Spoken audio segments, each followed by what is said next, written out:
How to test and check wired headphone on Samsung Galaxy S26 Ultra. Let's start the video. First of all, go to App Library. Here click on Settings app. Now in Setting, scroll down and click on Device Care. You will see Device Care is here. Click on Device Care. After click on Device Care, scroll down and click on Diagnostics. After click on Diagnostic, you will see after the process, click on Phone Diagnostics. Scroll down and you will see wired headphone is here. So if you want to check and test, click on wired headphone and insert headphone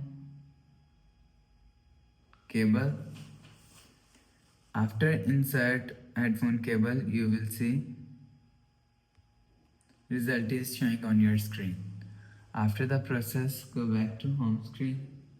So that's how you can check and test wired headphone on Samsung Galaxy S26 Ultra.